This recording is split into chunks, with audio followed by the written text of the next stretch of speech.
So, welcome back to Third Age Reforged and to another battle replay, and in a rather cyclical fashion we return to Tol Falas. It is interesting how when I get sent these replays it does seem to be that the maps that have been in the game for a long time and get played on a sort of regular basis tend to come to me in batches. I got given three Bersergath replays actually very recently, as well as 2 Tol Falas ones, so I've had to make choices on which ones to use first.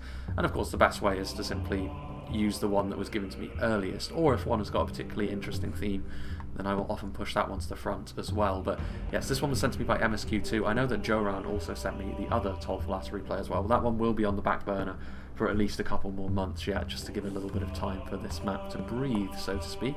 Can hardly have the same map back to back after all, but we've been through this map very often in the past and we sort of know the ropes, as it were, in this one now. It's very rare that this outer settlement gets held by the defenders because it's very difficult to do in a 5v3, but there are some really good defensive positions, and recently actually the last couple of Tol Falas battle replays, I believe, have actually showcased defender victories. We shall see if that proves to be the case this time around, with a rather numerous attacking host that is going to be facing them down.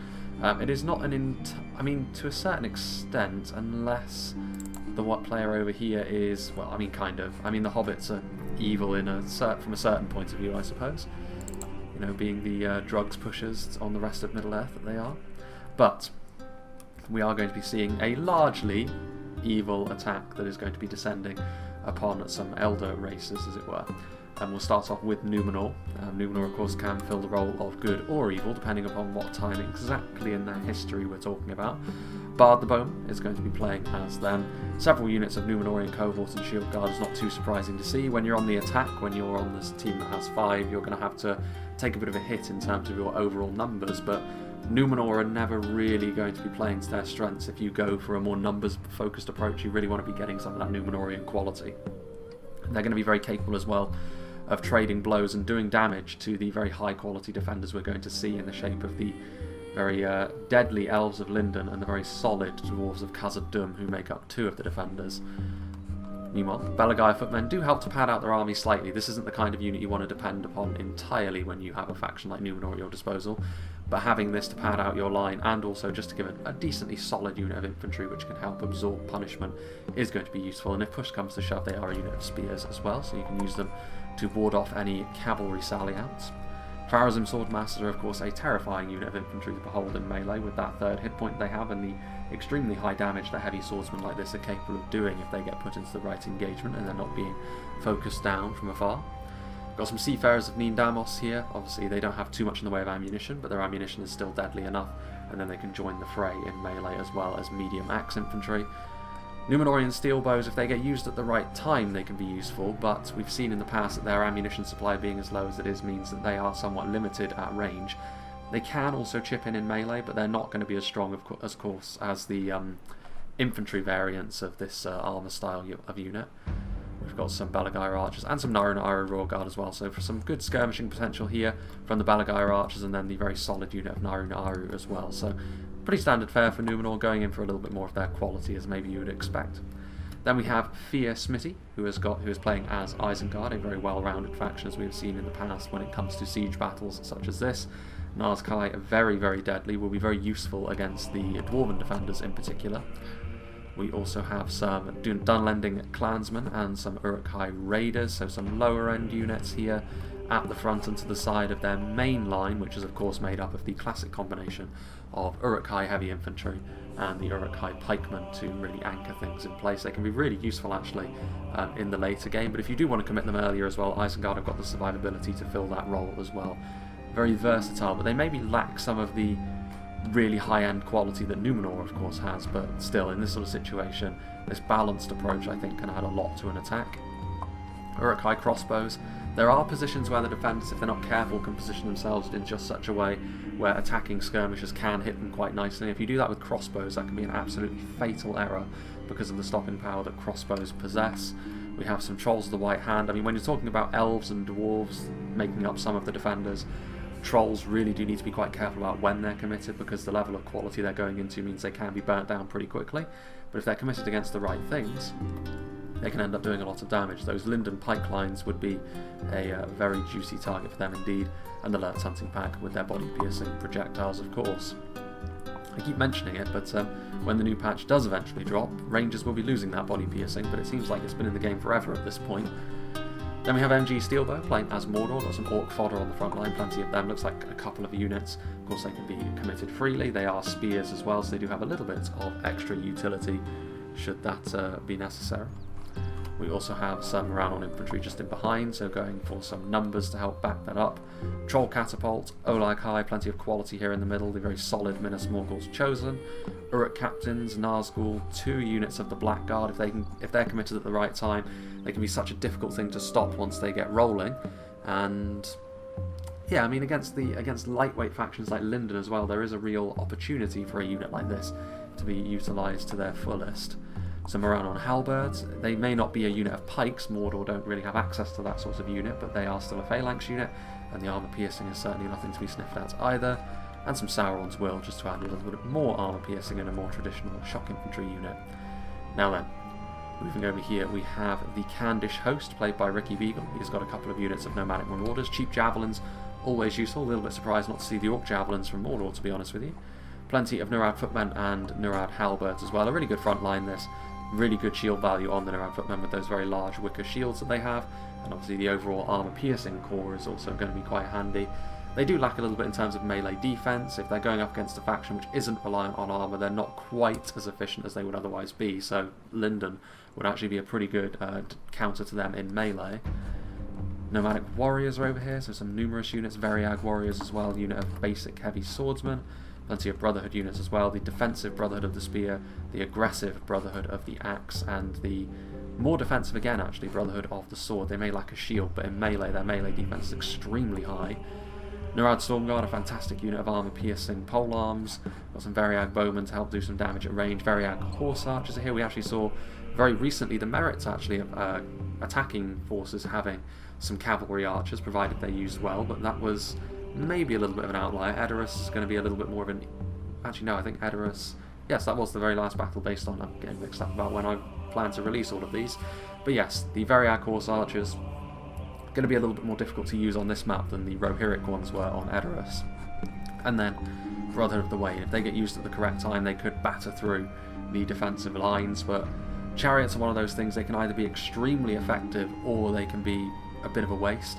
Brotherhood of the Wayne are my favourite chariots, though, because they're simply the most numerous, and that is a really important factor when you're talking about a unit such as that. And then finally we have DF Mark playing as the Foul Hobbits. We've got some Rattling Brandybucks here again, yet more armour piercing. The Hobbits have got plenty of that, and they can deploy with more Battling Brandybucks here.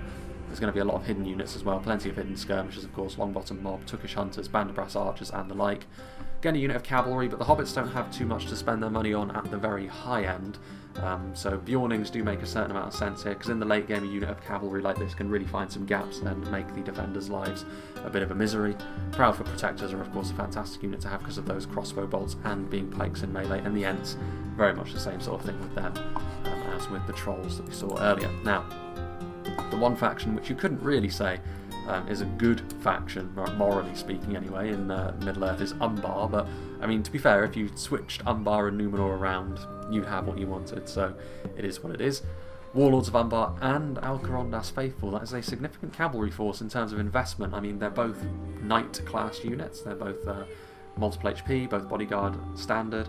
Obviously the Alcarondas Faithful being a little bit more melee focused, but we'll see how useful they can be. The Hobbits may be in a little bit of trouble if the Warlords in particular can get some good charges off, but it's going to be difficult. I mean, Khand and the Hobbits have got plenty of anti-cavalry at their disposal, which can be getting in the way, so I'm not sure about that personally. Ardenheim Shield Guard, I mean, one thing for sure is that Umbar, if they're given a budget, they can definitely field a very solid infantry force, so they should be able to stand fast in the face of some pressure. Ardenheim Shield Guard here, Ardenheim Shield Guard once again, they've got some Belagai pikemen to help block up the streets, which is nice. I mean, it'll be interesting to see if Umbar, usually defenders will hold this choke point here, because it's only a singular choke point. Rarely will they try and entrap the attackers with their full strength within the town, because if things go pear-shaped for them there, it could end up costing their whole team the battle. We'll see what Son of the Dunedain does. I mean, Alcarondas Legion, a fantastic unit of infantry. The armour piercing of Khand will actually be useful against Umbar, but in terms of overall quality, you would definitely give the edge to the defenders here. Corsair Blackguard, some Balakith Marksmen, and Naran Iroh Guard to offer that support. I mean, again, in a skirmish fight, the sheer numbers that Khand and the Hobbits can bring to bear might be a little bit tricky, but Umbar are very used to being under pressure when it comes to their skirmishers. Meanwhile, on top of the hill we also have some Balagai archers. I'd be really surprised not to see, well, there's some Corsair crossbowmen, and Castamir's Rangers will probably be around here somewhere as well. You'd be mad not to, given what the meta is as it stands. Now then, we have Diego Rio Ramos, who's playing as Lindon. Again, another unit of very high-ticket cavalry in the Horse Lords of Ulmo. They're a little bit less defensively focused because they don't have the armour that the Umbar cavalry has that we've already seen, but they are a fantastic unit of aggressive cavalry. The charge they can do, the speed they can cover, or the ground they can cover at speed, and also how good they are in melee for a unit of Lance Knights as well is very, very impressive. But of course, like most Lindon units, once their hit points are gone, it can be a little bit difficult to keep them alive, given the fact they don't have a shield. Mithlon pikemen are here. I mean, getting into a skirmish fight here is going to be an interesting one for Lindon. Yes, in terms of their melee prowess, they can do a lot of damage, and their melee defense does carry them a long way. But they could be in a bit of trouble if the attackers are able to set up their skirmishers just so. They're definitely going to be reliant perhaps on their allies to help them do a little bit of heavy lifting there. But again, it's tit for tat. They need to work as one. Harland and Guard are here. I mean, they can skirmish with the enemy. Elven archers have got that extra range, good damage, but we'll see if Lindon's armour proves to be too much of a handicap for them here. Noldorin Guard, a fantastic unit of heavy infantry. They do have some more heavily armoured units, but they are also very expensive. Harland and infantry, there's some Mithlon sword masters in there as well. They have the Noldorin blade masters, another fantastic unit of heavy swordsmen. They lack the third hit point of the Pharazim sword masters, but they're still very, very much a high ticket unit. Mithlon marines for some javelins. They've got some Mithlon pikemen and more Mithlon marines over here. As we get into the final player, the player who sent me this battle replay, which is MSQ2, the dwarves going to be a vital part of this defence as well. First Legion pikes, armour-piercing pikes, going to be exceptionally handy in the sort of defence. Merc crossbow, so all of the defenders, even the dwarves, fielding some of their cavalry here, which could prove to be a very useful thing. If they don't manage to get the most out of all of this cavalry, though, it's far too much money gone down the drain, so there's a lot of pressure on them to use their cavalry well here. Khazad-Dum Reclaimers, a really good unit of throwing projectile infantry. Dwarven Miners, 2nd Legion Axe Guards, so plenty of armour piercing in here as you would expect from the dwarves. Their infantry is top notch. Sons of the Fallen, 4th Legion Shield Guard as well, so plenty of really solid defensive spears, and as expected all of the Legion units I'd imagine will have that armour upgrade to make them even more solid. Elsewhere, no, that's the same clutch of units that we've already looked at. Yes, over here we've got some Guards of Khazad-Dum, Mithril Guard, Legion Bodyguard, and I think 2 units of Hammers of Gundabad. So very expensive. He may actually have not been able to fill out his whole roster with how much into his quality he's dived. I mean, we'll see. The interplay with Lindon is going to be interesting here. I would have been more tempted to go more numbers heavy and let Lindon handle the quality, purely because Lindon are going to be a little bit more susceptible to skirmishing, whereas the dwarves, even their basic mainline units, are going to be more easily able to withstand the pressure. But we'll see. I mean, it's always going to be difficult for a defensive force when it's a 5v3 like this. We will of course make a bit of a cut because it's going to take the attackers a little while to get into attacking position. So yeah, I'll make a cut and we'll rejoin when the battle is getting underway. So now I think is as good a time as any to rejoin the battle with the attackers getting their archers into position to start shooting across the river over here into the defending forces. And of course Lindon don't do that well in skirmish fights, especially not against factions such as the Numenor, who are going to be packing on that heavy armour. However, the Harland and Guard's damage should help them here. There was a little bit of damage inflicted up here in a quick charge by the Horse Lords of Ulmo, but that was a little while ago at this point, and it was really more opportunistic than anything before they could get some spears in front of their standard infantry. Meanwhile, over here we can also see that just now the cavalry from the defenders is also being deployed. You can see the Warlords of Umbar and the Alcarondas Faithful being moved in. They do need to be quite careful though, because they could end up getting surrounded here by hobbitry and arms. Once again, there are some archers up on the hilltop over there, Balagair archers and Balaketh marksmen, more defensive archers in nature, but offering a little bit of cover to the Umbar cavalry as it moves backward. Not a terribly effective charge. They killed off a few Nurad footmen, but they lost a few riders as well. Certainly not worth their time, and also taking some hits on the retreat as well from the Turkish hunters. I mean, Umbar do seem perfectly okay with allowing the attackers in through this gap, which I actually appreciate. It means we'll actually get to see this settlement used for some primary fighting in Tolflas, whereas before every time we've seen Tolfalas in the past, we've never really seen this settlement used for anything other than a transitional phase between layers, which the attackers always tend to dominate. Over here it's looking like we might see something a little bit more standard. I mean, this position up on top of the hill, for example, is far too good a defensive position, really, for the defenders not to hold. The choke points that you can occupy around the ruins are very small, and it also offers you some pretty good angles to use your archers on. Meanwhile, the Horse Lords of Ormo charging downhill once again. Uruk-hai Raiders getting a little bit too far ahead of themselves. I mean, nothing too devastating there, but just another little nibble at the infantry manpower reserves that the attackers are working with here. Need to be careful not to charge into the Dunlending clansmen, of course, because dealing with cavalry is their specialty. They're so cheap that you don't really mind losing lots of them off the charge, and when they do actually land some attacks, they do have some good anti-cavalry bonuses. Meanwhile, Dwarven miners moving forward to block the advance of the Uruk-hai Raiders. Of all the Dwarven units, most certainly the least survivable, given that they don't have anything in the way of a shield, not really too much in the way of armour in comparison to the other Dwarven units, but the armour piercing is there. Not going to be too useful against the rank and file here of Isengard.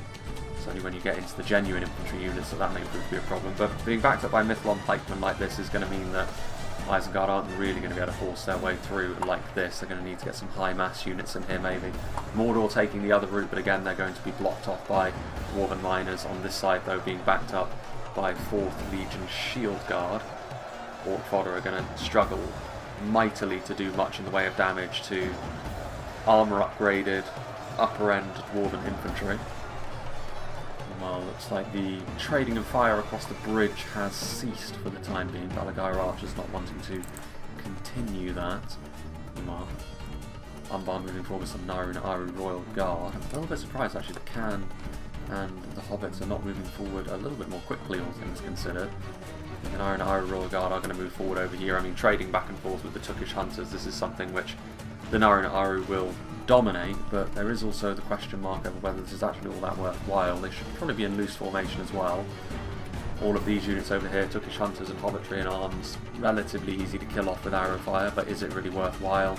The Nurad footmen, of course, have got those huge wicker shields which will do a good job of mitigating the damage that can be inflicted by more defensively minded archers such as the Naru.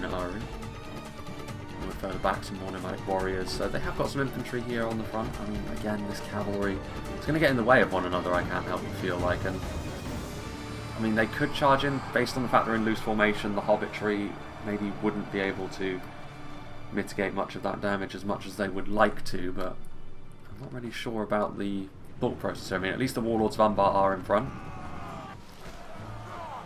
Maybe they're just trying to draw the hobbits forward. I mean, it's a risky move, but he hasn't got his cavalry caught as of yet, so nothing too bad. And again, they're actually managing to hold the attackers' progress here, in spite of the fact there's no infantry here. They're doing it basically with cavalry, trying to draw them further forward. That rider nearly got caught. And this is all well and good, but they are also drawing them back into potentially melee with one of their archers that still has ammunition. Every time they move forward and then move back, though, the shields are pointing the wrong way, so maybe there is method to the madness here. I don't know how effective in the long run this is actually going to be. Also, that's his general unit, so he definitely needs to be careful there. Umbar's morale is certainly strong, but you don't want to be digging yourself too deep a hole. Wardens of Alos Tyrion here up on the high ground. Going back into hiding, obviously devastating unit that. Want to be saving them for blobs of infantry that include elite units, which I do not believe that is the case at the moment. The dull thud, presumably, of... where are they? They're somewhere around here. I'm pretty sure that was the Iron Watch of Miramir doing their thing, and there they are. And yeah, certainly they could cause an awful lot of problems here for the attackers, because a lot of these basic units are going to start routing if they take too much damage at the hands of the Iron Watch. Dwarven miners now being backed up by elves instead of fellow dwarves. The Mithlon Swordmasters, I mean the damage Mithlon Swordmasters can do to basic units like Orc Fodder, Uruk-hai Raiders in there as well is going to be significant. The Nazgul are in here too though, so they've been committed forward fairly sneakily. I mean, if the defenders notice that they are there, they can probably afford to use the Iron Watch to do some significant damage here, because you'll do damage to the Nazgul and break up this low quality infantry as well. Plenty of reinforcements here. Belagai have footmen coming forward from Numenor to try and offer a unit which is a little bit more impressive.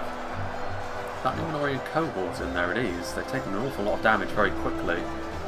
Can only assume that may have been due to the Wardens of Elos Tyrion up on the high ground, or possibly the Iron Watch. Either one would have that effect, but they can't have been in melee for very long, and they're still being held at arm's length by those elven pikes, and also more of the heavy dwarven units are pushing forward as well, trying to reinforce this elven position. It's not very often we get to see Lindon's pikes utilised in this fashion, to be honest. There go the orc fodder. Interestingly enough, if the trolls were committed slightly sooner, this would have been more effective, but now with the dwarven heavy axemen over here, I can't imagine the trolls of the White Hand are going to have that fun of a time being over here. As I was saying, it's not often we get to see Lindon do their thing in terms of pikes all that often. We don't see Lindon all that often, generally, to be fair, but good to see them. And again, being alongside Khazad-Dum is certainly enough to make up for their own deficiencies, and they do offset one another very, very nicely, actually, when you think about it in that way. What is going on here? Attacking artillery, and they are going after, without flaming shot on, they won't have quite the same splash damage effect, but they are hitting the Noldoran Blade Masters with some regularity. So Diego may want to move his heavy swordsman here. Now they're going over to flaming shots, so if they do manage a hit now, it's going to be more devastating. A great glancing blow on the Hammers of Gundabad. More Numenorian units now moving forward, which will be able to go toe-to-toe with the infantry of Lindon and Khazad-Dum far more easily than the basic infantry that Mordor and Isengard have thus far committed to the fray. Even still, though, I mean, this Dwarven armour piercing is still going to be pretty good against those Numenorians. Mithlond Marines throwing their payloads, or at least partially. Now getting some hits. It's not devastating, but it'll do for now. More routing happening. I mean, possibly they could look at trying to cross over the bridges now as well, or they need to start turning up the heat on this approach, because so far Lindon and Khazad-Dum will be quite pleased with how well their army has held the line. Meanwhile, still looks like the Umbar cavalry is still proving to be a real pain for Khand and the Shire as they try to make their way within the larger of the two settlements that are on Tol Falas. So far they are content to push forward their archers and try and engage in a skirmish fight, but Umbar will be very happy in this kind of fight. So too will Khand, in all fairness, but I think they'll be fine. Umbar. And also there are a few elven units over here giving a hand. There's also dwarven units, interestingly, so just the fact that the elves and the dwarves are sending over support for Umbar is a sign that maybe the armies over here, if they do cross the bridges and attack on the hill, that will yield the results they want, because they can't afford to skimp on these front lines. Otherwise they will pay the ultimate price. Meanwhile, around on halberds here on the front line. I mean, halberdiers will do pretty well against these dwarven units, but not if they're completely isolated and getting picked apart by archers. There's still a few Nazgul in there, running through a few dwarves. The Nazgul are in danger of being isolated, however. If those Moran on halberds rout, which I can't imagine will take too much longer, they are shaken. And yes, time will tell. Victory seems certain for the Mithlond pikemen. Still, I mean, again, these Numenorian heavy infantry units haven't really made much headway. There's not many of them left once again, and we're left with basic orcs. So far, certainly you can say that the Lindon pikes have been earning their keep. They need to be careful not to go too much into close quarters combat, otherwise they won't be as efficient as they should be. Artillery doing a little bit of damage there. A couple of the Horse Lords of Ulmo getting caught up in there. Victory seems certain from around on halberds and the Nazgul now. The dwarves getting damaged. Looks as though these Khazad-Dum reclaimers still have ammunition, so I'm a little bit surprised that, yeah, would have been surprised if MSQ2 had committed them to the fray, but thinking better of it. Mithlond Marines are back there. They could always send in the Hammers of Gundabad. Khazad-Dum reclaimers firing their axes through the ruins. Plenty of opportunity to use their javelins as the Nazgul and the Moran on halberds break through. I mean, another wave of infantry following through on the Nazgul over here would be enough to cause a little bit of problems perhaps. I'm going to 2 very good hits there on this unit of 4th Legion Shield Guard, devastating its numbers. Significantly less now than there used to be. Round on Halberds moving backwards. The other forwards now are the Hobbits and Canned, but not too eager to move forward quickly. I think they're surveying the situation, maybe seeing that there are quite a few roads that they can take, and it is an interesting little setup here. You can see that there are 2 routes they can take through, and regardless of which one they take, the initial assault they send is going to get hit from 2 sides in a sort of mini counter-attack from the defenders. I mean, the problem here is that there are certain elements of the defending position which simply can't be reinforced when they start to get overrun. So there is that. There are some units in and amongst the houses over here, so the shape of this engagement is going to be kind of odd, but considering the Umbar are being backed up by elves and dwarves, it's not as simple as just moving forward and overwhelming a singular Umbar army for Canned and the Hobbits. They do need to be careful here. I can certainly understand why they're taking the approach they are. Quite a few of those bolts hitting the dirt right in front of them. I mean, they're going after the Variag Bowman by the looks of things. Certainly hacking away at Canned's ability to trade fire with the enemy. Belagar Arch is still waiting. Meanwhile, Troll Catapult launching its payload. Mithlon Marines getting hit now. I mean, you have to say that the attacking artillery over here has done a pretty good job. And I do think that there's again another volley of javelins trading back and forth with the Seafarers of Nindamos. 2 units that are actually very similar in function, with a few javelins, and then they sort of double as makeshift medium infantry.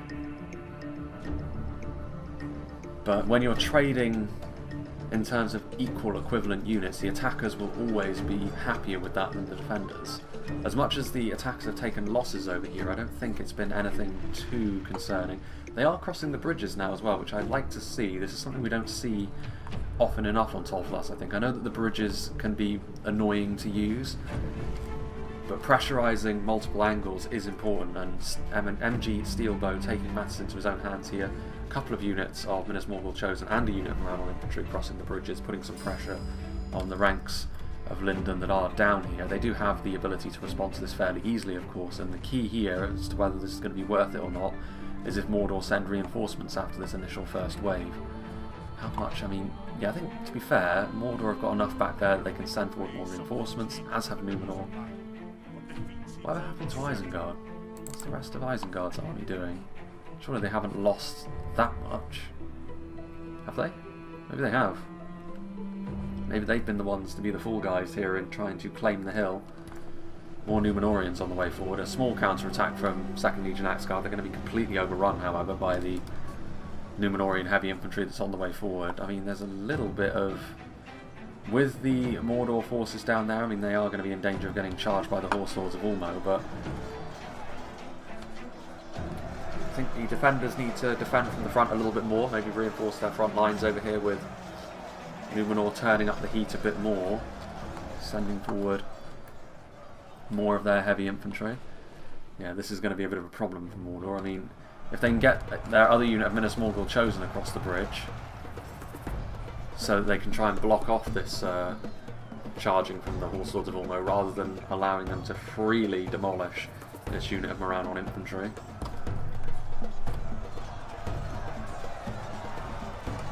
Another charge. I mean, not the fastest of charges, but still devastating. That is enough to actually break the Moranal infantry, so in spite of the fact that this is the right idea, it may just be that the defenders have got exactly the right kind of unit to respond to this. They need this other unit of Minas Morgul Chosen to pick up the pace across the bridge now. Sauron's will on the way across as well, but this may end up not working out in the attacker's favour, which is unfortunate because it is, like I said, in my opinion, the right thing to do. It just needs to be in conjunction with a few other things, like reinforcements being close behind, a more concerted effort to claim the hill in the background. Maybe the opportunity is passing them by. Meanwhile, the Hobbits and Canned starting to move forward. Some probing attacks with plenty of armour-piercing units, Hobbit spears and Candish line infantry. The defenders will not be baited into abandoning their defensive positions for the time being. Infantry and arms now flooding forward. I mean, testing this front line, but I can't imagine this is going to go all that well. Elven pikes backed up with Numenorian heavy spears. It's not an especially devastating front line in terms of base attack values, but it's incredibly solid and they will wear you down.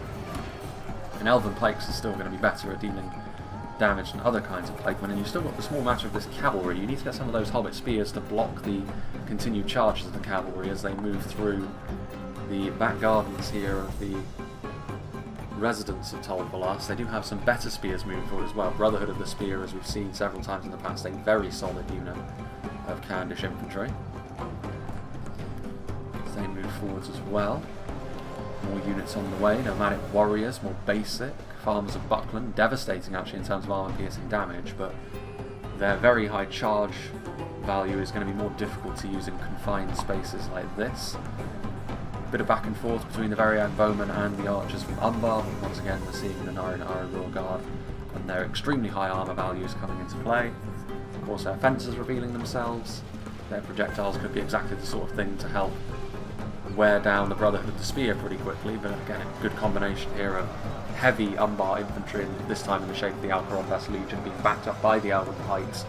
And so far, the Lindon pikes have most certainly been a mainstay of this defensive performance.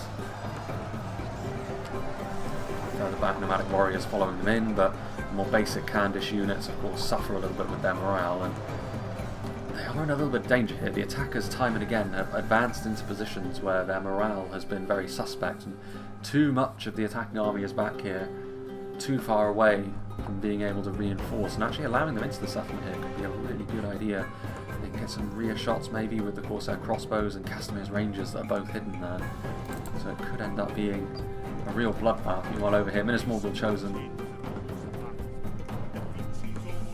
showcasing their better morale and better survivability than the other orcs in the Mordor army we've seen so far, but ultimately they are going to get overrun by the elves, and over here, as much as the Minas Morgul Chosen are a decent unit of spears, they're going after one of the better units of non-bodyguard line infantry unit that the game has to offer in the Noldorin Guard, and one of the few examples of a heavily armoured Lindon unit. Certainly not going to have the damage necessary to kill off Noldorin Guard en masse, are they? Now then, what about up here? You can see that there's a little bit more of a concerted effort from the attackers up here, which I like. So, in spite of the fact that they may have lost their infantry down there, maybe the opportunity that this has given them to take the hill is not being put to waste. Isengard coming forward with plenty of line infantry and pikes. The Olag High also exactly the sort of thing that you're going to want to break up a front line which is dependent on Elven pikes. Blackguard of Barad-dûr pushing through here, and you can see exactly where they've been, bisecting this front line very, very nicely. Mithlon Marines getting finished off, Noldorin Blade Masters getting finished off as well. So this is a big victory for the attackers, because so far the attackers haven't really made as much headway as they would have liked, I'm sure. But this is all going to change with the conquest of this hill. Very often on Tol Valas we see actually the attackers have real trouble taking this hill, so the fact that they've managed to do so with relative haste can only be a good thing from their perspective. Mithlon Marine routing. Catapult being pushed forward as well. There's another unit of Blackguard of Barad-dûr which can be used later on in the fight, so we may not have seen them push through, but we saw the after effects of it, and in fact, recently we actually haven't seen Great Shield Infantry used all that well. We've seen it counteracted more often than not. On this occasion though, once again we're seeing them used fairly ideally actually by MG Steelbow, a line that's flagging a little bit, and then you really drive the point home by sending them forward to bulldoze their way through. Very nice indeed. Sauron's Will marching up and surrounding the Elven infantry which is still holding on to this hill. Surely not for too much longer. I mean, to be fair, Mithlon Swordmasters should do some pretty decent damage here to the Olag High that are fighting on.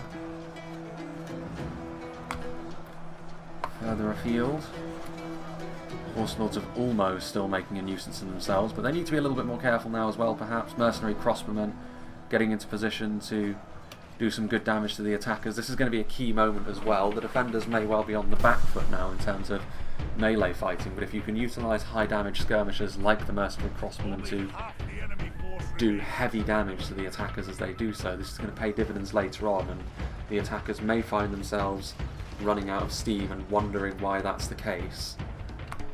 This is why you would bring a unit like the mercenary crossbowmen on the defence after all, and the Horse Lords of Ulmo will also make a pretty decent screen.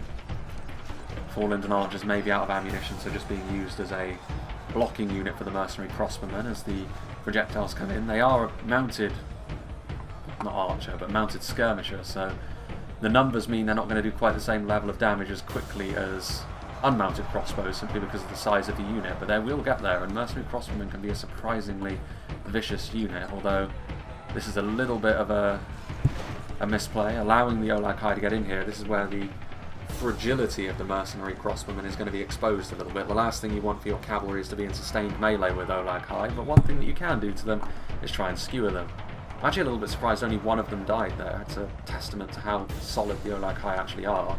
They've already been in melee and all bloodied up, but only one of them died off the charge there to the Horse Lords. And actually, remarkably enough, Minas Morgul Chosen are still alive down here. Uruk captains moving forward as well to reinforce the Noldorin Guard, or reinforce what was left of the Minas Morgul Chosen. That will actually be enough. With a bodyguard infantry unit, that should be enough to finish off this unit of Noldorin Guard. Armour piercing on the Uruk captains as well, of course. So now, we're in a bit of a transitional phase here. What will the defenders do? I mean, so much of their force is actually way back over here. This is an interesting place to choose for your final stand, because there's a lot of routes that the attackers can take. But they kind of don't have a choice, because Khand and the Hobbits are still over here, and they can't afford to turn their back on these two armies with as much as they've committed over here, so they're going to have to forego, I think, posting up on the hilltops, although they've got their archers up there, which could prove to be hideously exposed. So, I mean, they're still doing very well over here, the defenders, against Khand and the Hobbits. You can see a few pebbles being thrown by the Longbottom mob. Murad footmen slowly marching into place, taking a few losses there as they do so. Of course, their blackguards, I mean, they're not doing damage especially quickly, but quickly enough. They still have to guard this road after all, because there are still units that can make their way forwards. This could prove to be quite a messy fight as things go on, which generally favours the attackers. We shall have to wait and see. Of course, their fencers still in melee. Let's go back over here. See what's going on. Victory achieved on the hillside. Plenty of dead elves, orcs and dwarves littering the banks. The rest of the Mordor army going to be crossing the bridges now. There's still the small matter after all of these archers and crossbows that are still making a nuisance of themselves. How effective can they be though? All sorts of Ulmo charging in. Noldorin Guard may have been pretty much killed to the last man, but the Uruk captains are going to be finished off by the depleted Horse Lords as well. That's actually the Mordor General as well. He's here on his lonesome. And surely with one charge this is going to be it for the Mordor General, which of course for an Orcish faction this could be a big deal. Amazingly enough, he survives. They didn't actually get their lancers down there, which is perhaps a big part of the reason why. He lives, for now. Surely this cycle charging will put an end to him pretty quickly. Harlan Guard, presumably out of ammunition, charging into melee to try and slow the progress of the Orcs, getting a charge into the side of the Morannon halberds there. Not terribly devastating, but you have to make do with what you have as the Horse Lords of Ulmo. Now, surely now, lancers down, there we go. The charge lands and Mordor's general falls. Sort of thing which could pay dividends sooner rather than later, actually, if they manage to get some good damage done quickly on the Mordor ranks, although the Harlan Guard are actually the ones that are routing, being overrun by Orcish filth. Noldorin Blade Masters, another unit of them.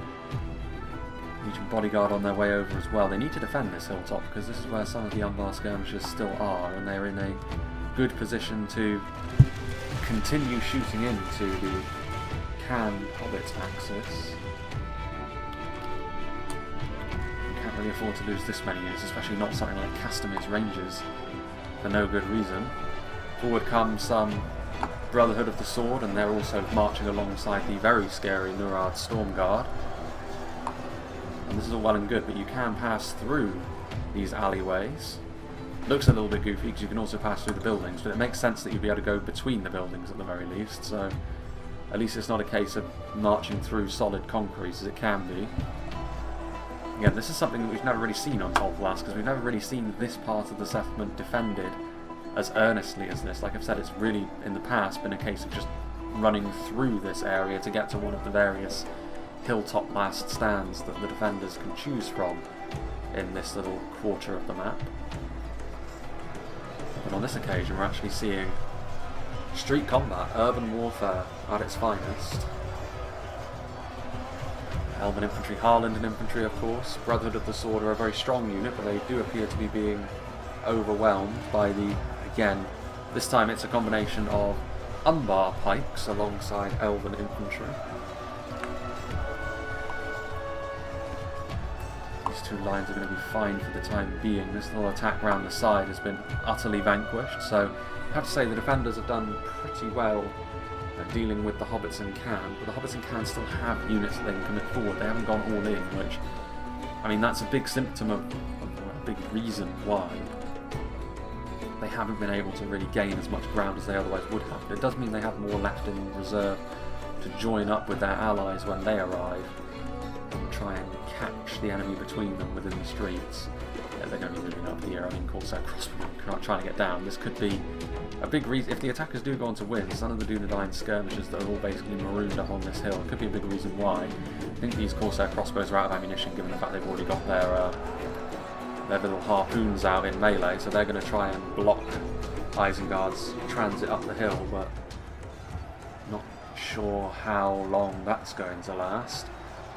Corsair crossbowmen are certainly not going to be a match for even a single unit of Isengard heavy infantry, and there are several trying to make their way up the hill to deal with this little skirmishing position. I think Umbar's skirmishers are moving over to actually shoot at Isengard's units that are approaching them up the hill instead, which is fine, but shields pointing in the right direction, good armour values. How effective is that actually going to be? Time will tell. Already setting up. I mean, they do have some hills over here, and I mean, we may even get to see, well, those docks are actually not a part of the map as part of the map proper, but even still. So the back part of the settlement we've never really seen used. Meanwhile, pushing forward once again, Sons of the Fallen in here now.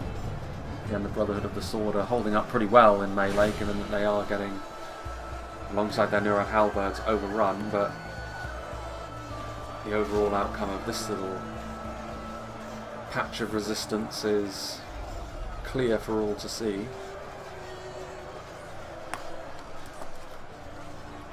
Stormguard, I mean, the problem here is they just don't have any support, which means the plentiful Umbar pikes are able to keep them far enough away so they can't actually get any attacks completed. Little pikemen.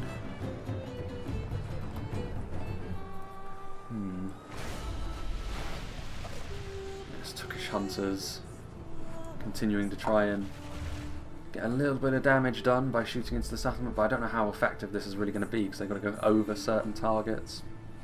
Nomadic infantry. I'm going to be really interested to see when the Brotherhood of the Wain get committed, what they can do. I mean, if they do attack at the right time for a pincer movement between themselves and the armies on the other side, the chaos they cause could be pretty substantial. Blackguard of Barad-dûr pushing their way up. Corsair crossmen, again, I don't know how much ammunition they still have, but like I said, this could prove to be a really decisive moment. If all this ammunition goes to waste, I don't see how the defenders can actually be victorious in this battle. They do get a point-blank shot into the Blackguard of Barad-dûr, doing decent damage to them, but as much as I say Great Shield Infantry tends to not be the best in terms of melee prowess, they're still going to be more than sufficient to deal with Corsair crossbowmen in melee. Another unit of Corsair crossmen shooting into the side. This is how they're going to have to deal with the situation here, really. But the attackers are doing the right thing by trying to storm this hill. They can also get any skirmishes they still have left on this hill then and start shooting into the settlement themselves. Isengard should really be trying to push up there and support that Blackguard of Barad-dûr, because if they don't, they could end up getting overwhelmed, and this could be a bit of a mistake. The sort of mistake you want to be making at this stage.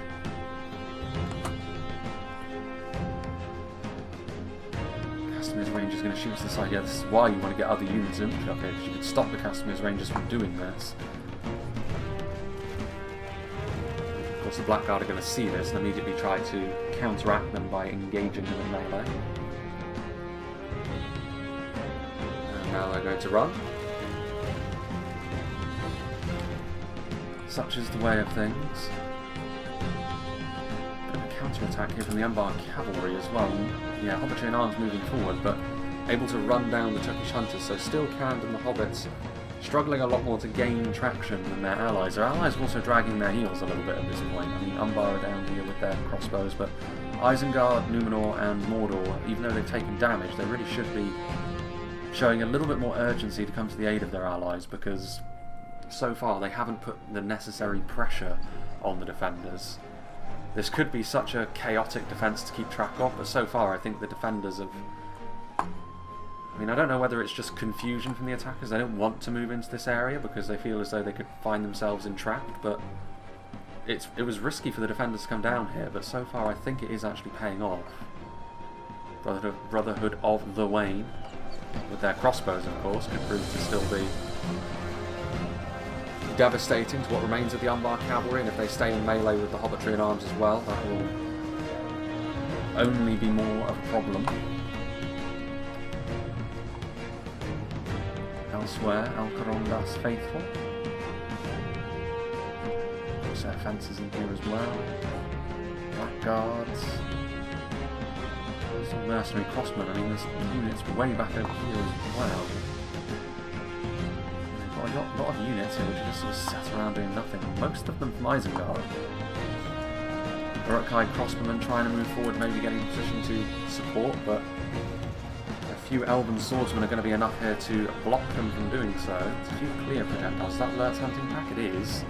Plenty of dangerous units, but not necessarily being used as effectively as they ought to be so far. And this is good from Numenor. This is exactly the sort of reason, another reason why they want to take this hill, because they can post their own archers up here and do the business. And this is actually enough to convince Umbar and the elves, I think, to actually try and launch some sort of counter-attack. This is what should have happened sooner. This little hilltop position is now being overwhelmed, so I mean, I still think in spite of the extra little bit of damage the defenders were allowed to do, this has still been ultimately a big victory for the attackers, able to overwhelm this hilltop and take it over.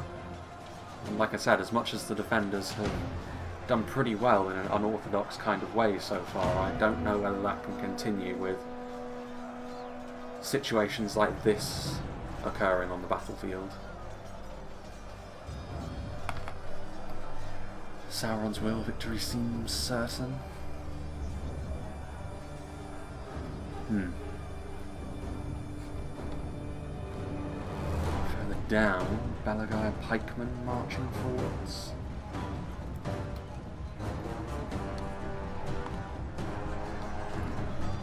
Balance of forces is evenly matched. Is it indeed?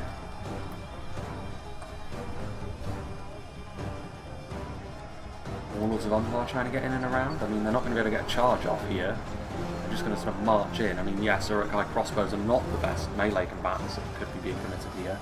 And also, this little counter-attack from the elves has been completely unimpeded here by the attackers. Numenorian steel bow is going to be trying to do their best to do some damage here, but the Lurtz hunting pack and that unit of Uruk-hai crossbows are still pretty big losses, which the defenders had no right really to inflict, but the attackers have allowed them to do so. And that's pretty surprising in itself.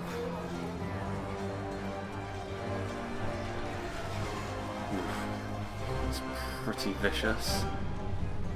Yeah, and that one volley of javelins enough to actually rout them. And the Lurtz hunting pack free to resume their bombardment. Yeah, I would tend to agree. I mean, as much as the attackers have maybe been a little bit lethargic in places, it hasn't been crippling to them, and I think the difficulty in positioning of where the defenders have chosen to make their stands has been entertaining, but I don't know whether it's necessarily been the clever thing to do. They could try and finish off Khand and Umbar in a very weird move, then try and maybe escape the settlements across the bridges, I don't know. What have we got over here? Bandits who are routing, unsurprisingly, getting sandwiched between high-tier cavalry and infantry. Then come the Bjornings, nudging into the Corsair fences, actually doing a decent amount of damage to them. Need to be careful of the Ardenheim Shield Guard. It's also the Warlords of Umbar, or what remains of them anyway. The Umbar cavalry, the first into the fray of their army, and also still alive, particularly the Alcarondas faithful. I don't know whether I would have recommended having 2 units of cavalry given the situation, but again another counter-attack. Again, I think the defenders just kind of need to try and be a bit spontaneous like this, try and do something like this and see what sticks, because if they simply stay within the houses, then eventually they're going to get surrounded on all sides, enemies coming at them through every road and alleyway they can find, and that isn't going to end too well for them, you would have thought. Moving forwards. Defeat seems certain for the Ardenheim Shield Guard. Quite so. Nomadic infantry firing away.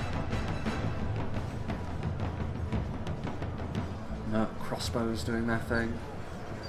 Yeah, I mean, this is a serious counter-attack here, which I'm not sure Khand and the Hobbits are going to be able to withstand, so that brings our focus back to what Isengard, Numenor and Mordor are doing. Are they moving forward with any sort of urgency? The answer is no.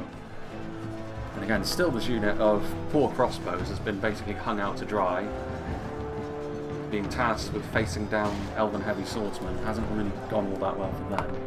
These units, like, this is like a full army over here that needs to be starting to make more inroads. I mean, there's more than the Velostirian unit, presumably out of ammunition, has been committed forward. They are getting cycle charged by Veriac Horse Archers and held in place by Seafarers, so this will be the end of them at the very least.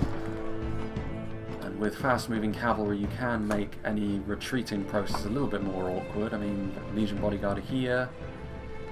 What sort of charge will the Veriac Horse Archers be able to get on a unit of very high-tier dwarven infantry like this? They actually still have ammunition, which definitely should be being used before being charged in. Shields not pointing in the right direction. This is how you can whittle down a unit like this, and the dwarves are going to have to just try and run from them.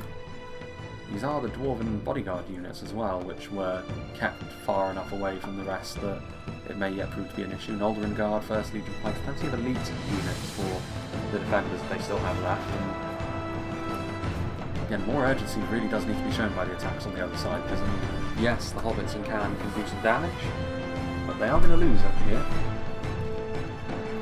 And as the attackers, you would much rather they still have a presence on the other side of the field. Still Bjornings. I mean, I guess the saving grace here for the attackers is all of the units they've got over here are going to be able to do damage at range, aside from the Bjornings, which can, of course, cycle charge in and cover them to a certain extent. Tookish Hunters being used as the sacrificial lambs to try and hold them at bay. Corsair Blackguards doing their thing, firing into the Proudfoots. Stopping power of those crossbows could prove to be pretty deadly indeed. Scurrying forwards are the Sons of the Fallen now. Continuing to push forward. They need to commit to this now, the defenders. They need to get rid of Khand and the Hobbits. I mean, the Brotherhood of the Wain and the Bjornings can just run away. But the Rangers and the Protectors do not have that luxury. Meanwhile,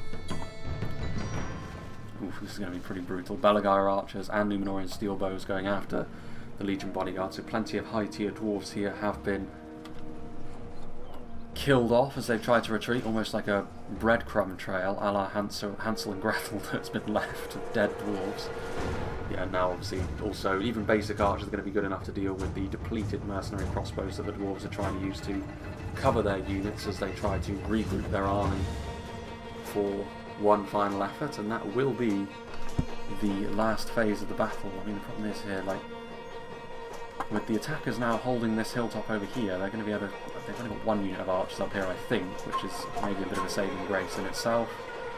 Proudfoot Protectors being overrun, Dunedain Rangers being stomped into the dirt by Mithril Guard. with their third hit point. There go the hobbits. And Samwise started to rout, but then decided to charge back into Dwarven Spears and Belagire Pikes. So that means the only thing left over here at this point, from an attacking perspective, are the Candish Chariots. Are they just going to sit here as well? It does look like it, doesn't it? Looks like they've got like the Chuko Nu automatic crossbows, but they still behave in much the same way. Single shot. Probably a good thing. We probably don't want automatic crossbows with the same level of damage that they can inflict in medieval 2. Hideously imbalanced, but yep. Chariots now finished off, so that is it for Khand and the Hobbits, dealt with by the defenders. And now, weirdly enough, we have the bizarre situation where the settlement is now pretty much occupied. Belagire archers up there, Harlindengard. I mean, the defenders could move back inside the settlement, or they could try and use this choke point, which wasn't used earlier on, but it could end up being used after all as actually the final stand. How very, very bizarre. I mean, Tolfalas is one of those classic maps that we've seen time and again, but we've never seen it work out this way. I mean, it's one of the things I said recently was that this map, in spite of the ways, it can work out in many different ways, but we never really get to see that because everyone plays it in the same way. This is perhaps the most bizarre I've seen from Tolfalas, which I'm very pleased of. Iron Guard are in there. Again, I'm not entirely certain if trying to hold on to this interior of the settlement is all that worthwhile at this point. Harlingen infantry facing off against the Uruk-hai. They moved at exactly the wrong moment there, really.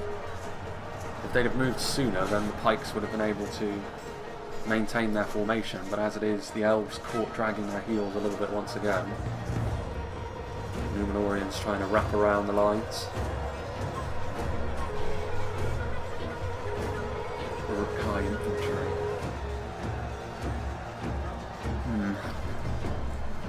Let's have a look at what's going on over here.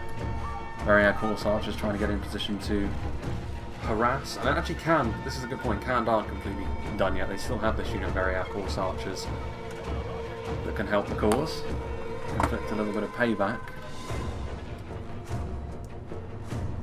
Let's have a look here. I mean, they still have plenty of elite units. I mean, they've got all three of the Dwarven elite units to a certain extent.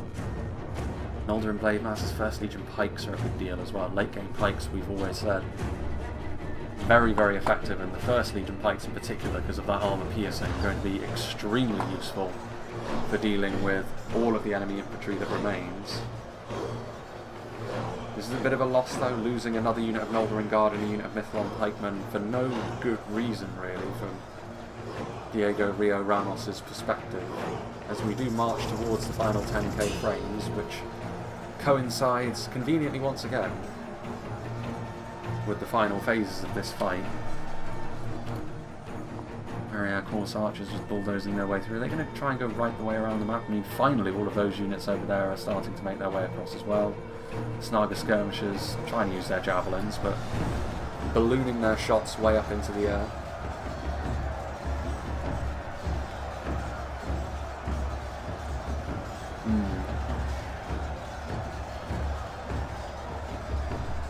Further back, maybe a counter-attack inside the settlement is risky. They need to do it all as one here. As much as I say the attackers need to have the same focus, the defenders need to at this point, because they're kind of the de facto attackers at this point, trying to retake the settlement. If the elves and Umbar go without that dwarven core of quality that they still have, then it's going to end in tears, I think. Now officially within the final 10k frames, here are some Harlindengard that are out of ammunition, trying to reinforce these units, but it's a lost cause for Diego. I think if his allies weren't willing to come with him, then he shouldn't have bothered to come here in the first place, because in the end all he's going to end up doing is losing more valuable manpower. And with it, that's another thing which may play into an attacker victory here. Maybe. There's a lot of Uruk-hai still, including a lot of Uruk-hai pikes, and several times we've seen Isengard's Uruk-hai pikemen be a real difference maker. A difference between victory and defeat, potentially. Let's have a look here. Victory seems certain. Only a fool could lose this battle. Still mercenary crossbowmen firing away. Snaga skirmishers.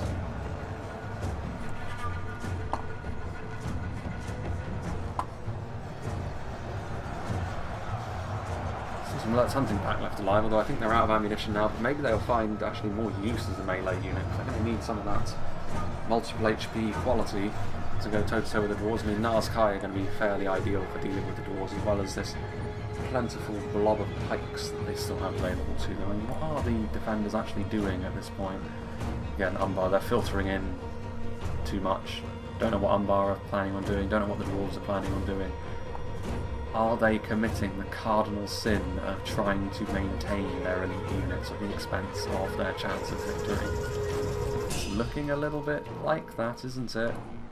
If they do end up losing, that will be a big reason why. And of course our blackguards, I mean, there's a few volleys of crossbows here.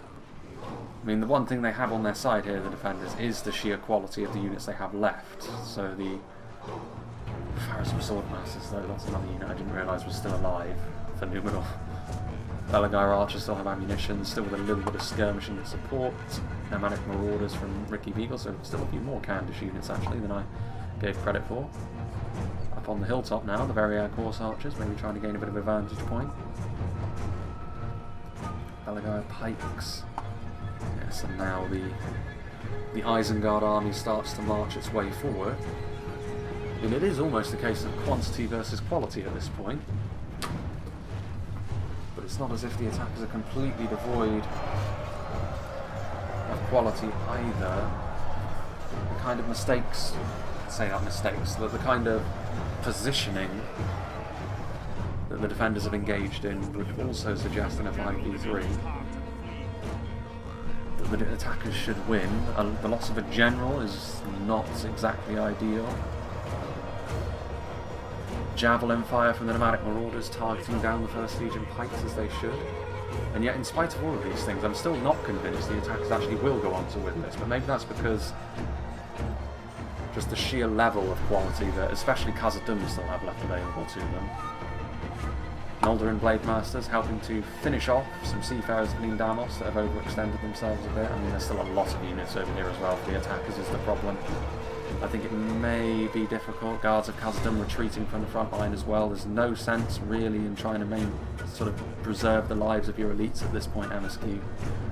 It's not going to gain you anything in the long run. Hiding them behind a cliff wall like that. They need to be in the fight at this point. Otherwise they're going to be left all on their lonesome against an unstoppable horde, really, of Orcish units. Routing could prove to be a bit of a problem in the long run for the attackers here as well, though. Much more so, perhaps, than it could be for the defenders. Certainly Mordor, but Isengard as well may start to lose their stomach for the fight. Still a little bit of support coming in from Belagair archers, doing what damage they can. Guards of Khazad-Dum alongside Noldorin Blade Masters, a truly scary combination. Not the sort of combination that Orc fodder and Moranal infantry are going to be able to defeat, certainly. Going to need a little bit of support from that high quality Numenorian infantry that's in behind them. Yeah, I mean that's pretty much everything, isn't it? Uruk-hai Raiders are back there, 48 of them isn't really going to be that significant. And now, just looking at the attackers, they need to be the ones to send in some quality now, because they're starting to get beaten back over there. The Khazad-Dum Swordmasters aren't really needed necessarily over here. Although I say that, yeah, looking like the quality of the defenders may actually be enough after all to claim victory here. Of course, our blackguards in the background. Very, very depleted mercenary crossbows, but still, any little bit of extra damage that can be done at this stage, I'm sure will be appreciated by those holding the line. And to be fair, this is exactly the kind of warfare that the dwarves like to be involved in. Narrow passageways where they can put their strongest heavy infantry spears and pikes and just wear the enemy down. Backed up as well by Umbar, who are not averse to that sort of thing either. A little bit of that elven quality that still exists. Noldorin Blade Masters showing a little bit more finesse perhaps than the Dwarven equivalent. Still one Nazgul that remains, but going to get overrun there by the Noldorin. In come the Pharazim Swordmasters. Interesting little back and forth between them and the guards of Khazad-Dum. The armor piercing from the guards of Khazad-Dum may well be enough to tilt that fight away from their favour, but yeah, I don't know. I mean, this is... I'm thinking, just having a look at the percentages. Still 3% in favour of the attackers. It's whether or not the attackers can actually get around that Dwarven position on the other street over there. Sauron's Will, Snaga, more reinforcements coming across. None of these units back here are especially impressive though. Either in terms of the numbers they have left or just the unit that they are. I mean, sending Snaga skirmishers in to fight Mithril Guard is only going to end one way. There go the Mithril Guard, getting committed once again, being pulled off this front line. Perhaps seeing that the First Legion pikes are going to be enough here, although the number of Isengard pikes being committed forward now, they're trying to buckle this formation, but the backup of the Ardenayim Shield Guard, I think, will be enough to keep this front line going. And the Nazkaya over here, yeah, I don't know if this is going to be enough for the attackers. They're going to need some more. 48 Uruk-hai Raiders, I don't know if that's going to be enough. Area Course Archers trying to push their way around. Are Pharazim killed? Legion Bodyguard after being savaged earlier by skirmishers. I mean, the very High Course Archers, they're doing the right thing here by trying to get in around, surround them and then do the business that way, but I mean the very High Course Archers just aren't hardy enough, and the kind of units they're facing off against Pharazim Swordmasters as well. Defeat is almost a certainty. It's rare that you see that from the mightiest unit Numenor has to offer.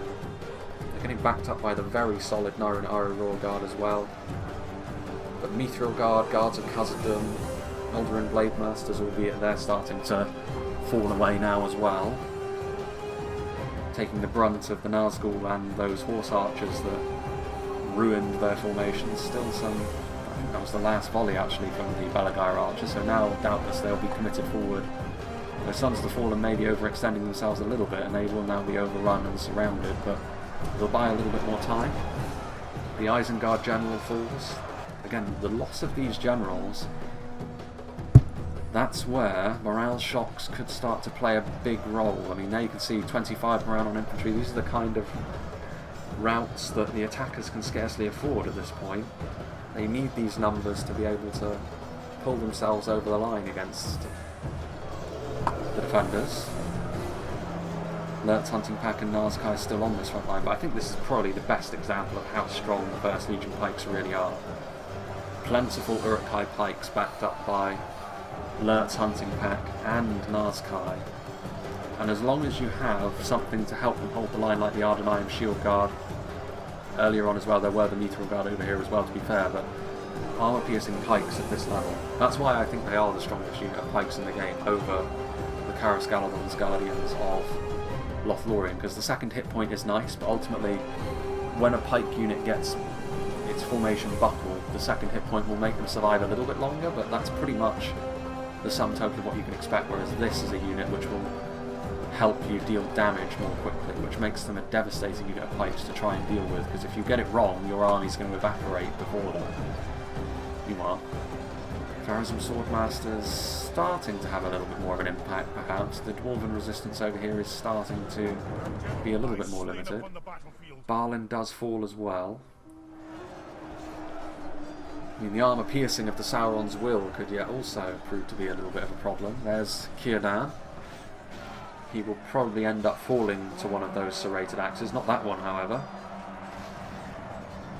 Still doing his thing. Is that a rout for the Snaga skirmishers? It is. Another 60 combatants quit the field for the attackers, and I think more and more that's what we're going to be seeing. The gap is now only 2%. It's not closing all that quickly, but you have to remember that a lot of these attacking units are actually routing rather than being killed, so it may end up being that the amount of deaths percentage-wise is actually greater for the defenders, and they could still end up winning the battle. Well, Kharazim Swordmaster's victory is a distinct possibility now, able to overrun the guards of Khazad-Dum alongside what remains of the Naaru spears.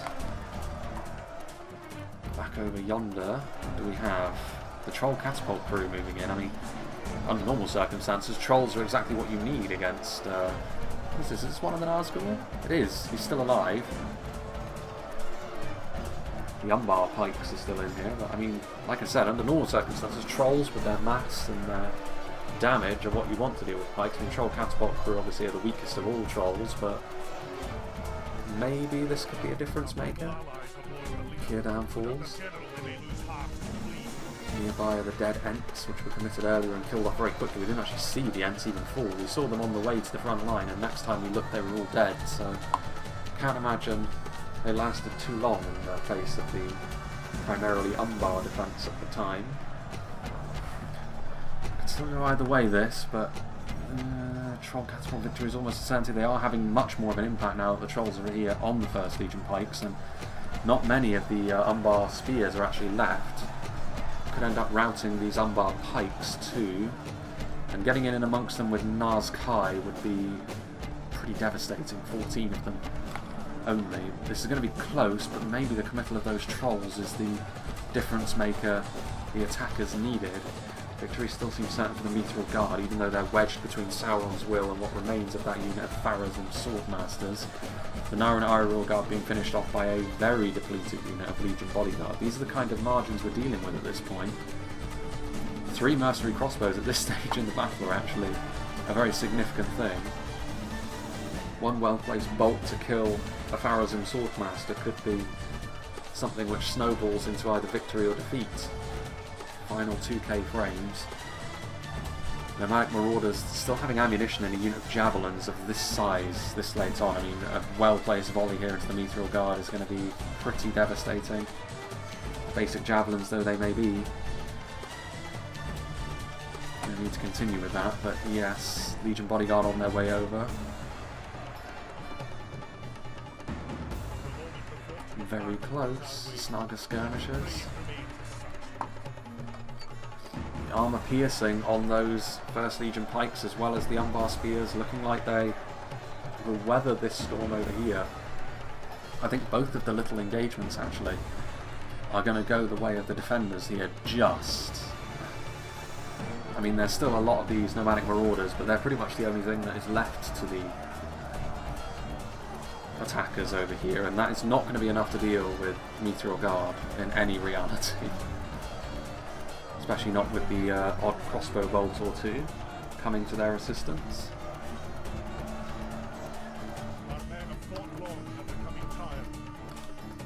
Not altogether that surprised about that. 1 Pharos and Swordmaster, another 59 Snaga skirmishers, but that isn't what the situation requires at this point. Victory seems certain. I mean, the 1st Legion Pikes formation a little bit compromised, but that doesn't really matter at this point because you can see that they're just pushing forward and they will reform their position, and it's ultimately going to be enough to skewer the rest of these folk of the ring, as they are called.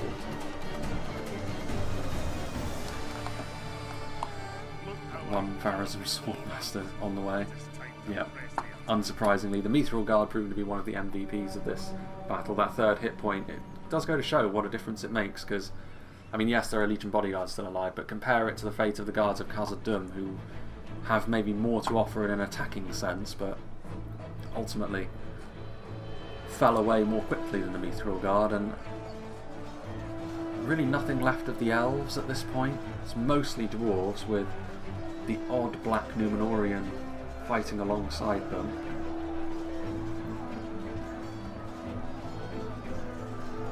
Player has admitted defeat.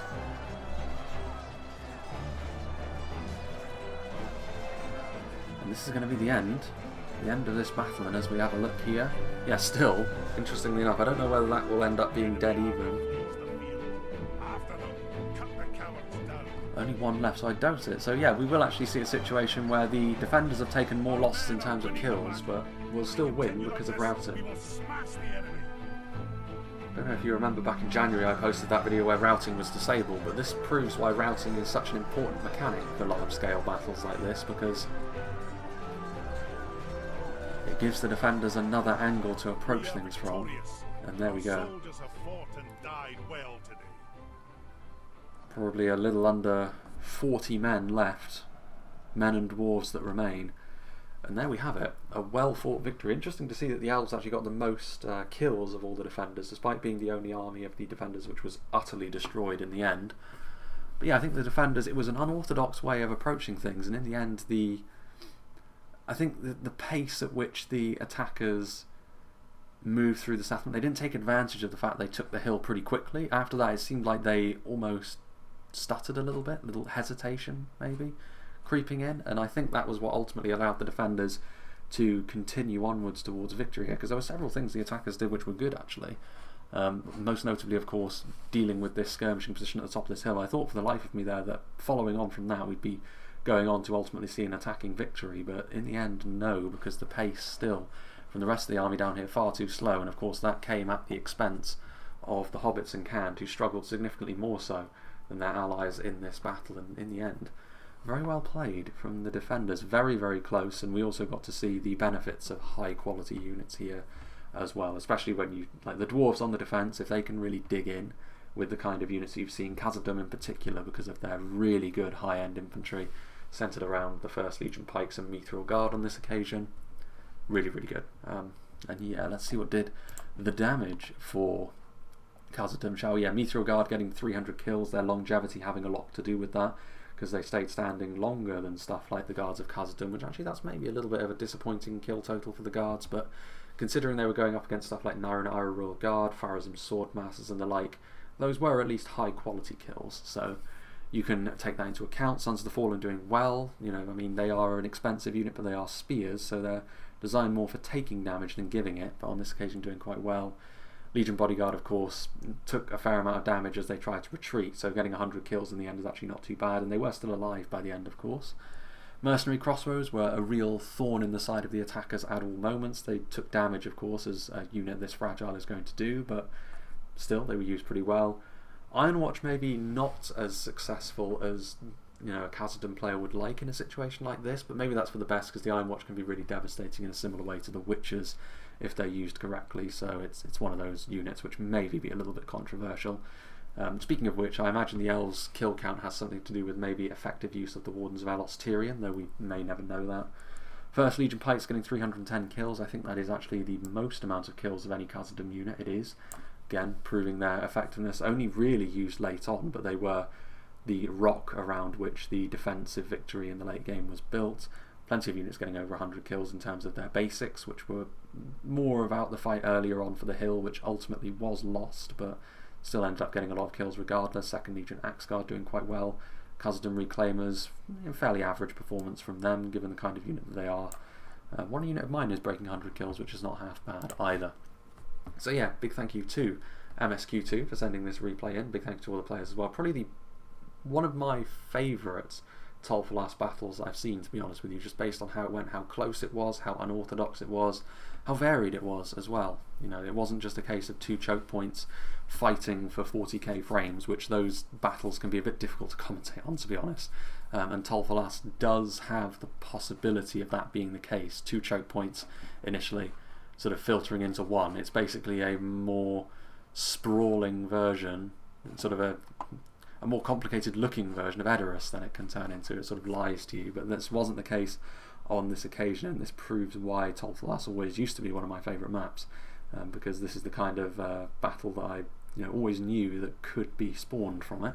So big thank you to MSQ for sending this one in. Big thank you to all the players again. As I mentioned at the end of the last battle on Cardland Outpost, I rambled a little bit there, but as I mentioned, there will probably be a channel update at some point in the early part of April, just to explain a couple of things which may be going on as we make our way through the year. Like I said, this year is going to be weird in the way that it could work out.